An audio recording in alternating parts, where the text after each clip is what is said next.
Assalamualaikum warahmatullahi wabarakatuh. Saya Tony Jaka Prawira.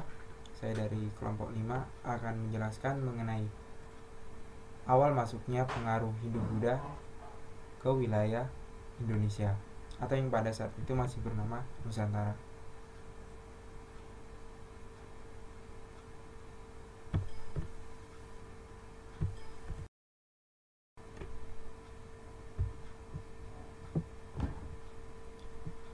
Awal masuknya Hindu-Buddha ke Indonesia ialah menggunakan jalur sutra.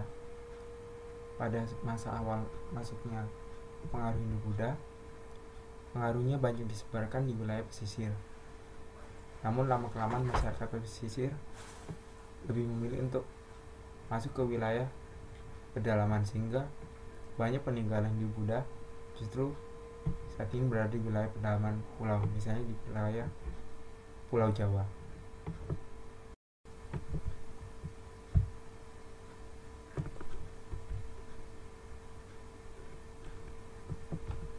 Ada beberapa pendapat mengenai siapa yang paling banyak berpengaruh terhadap penyebaran Hindu-Buddha di wilayah Nusantara atau Indonesia.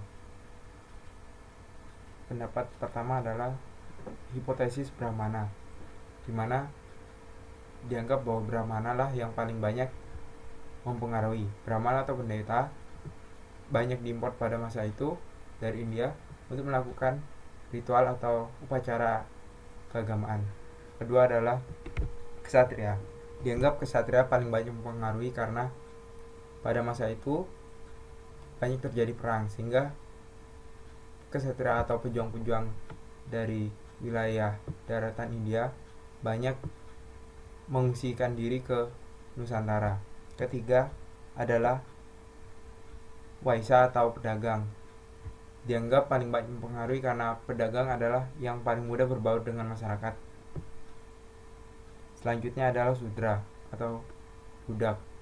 Dianggap paling banyak mempengaruhi karena pada masa itu banyak transaksi budak, sehingga kaum Sudra dianggap juga mempengaruhi persebaran dari pengaruh Hindu-Buddha. Terakhir adalah teori arus balik. Teori ini berpendapat justru orang-orang yang berada di Nusantara yang banyak mempengaruhi persebaran Hindu-Buddha itu sendiri, dengan cara mereka mendatangi India lalu kembali lagi ke wilayah Nusantara dan menyebarkan Hindu-Buddha di Nusantara.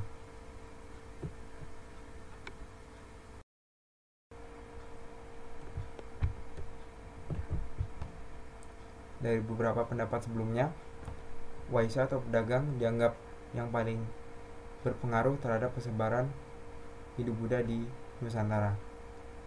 Yang pertama karena tujuan utama dari bangsa India ke Indonesia adalah untuk melakukan perdagangan.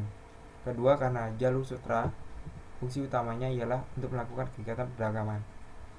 Ketiga karena banyak para pedagang atau waisya memilih menetap di wilayah Nusantara daripada kembali ke wilayah India, terutama jika faktor cuaca tidak mendukung.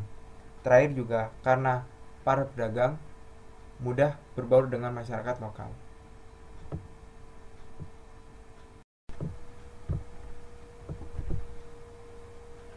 Masuknya pengaruh Hindu-Buddha meningkatkan beberapa ciri khas. Yang pertama, masuk tanpa melalui cara kekerasan atau tanpa perang.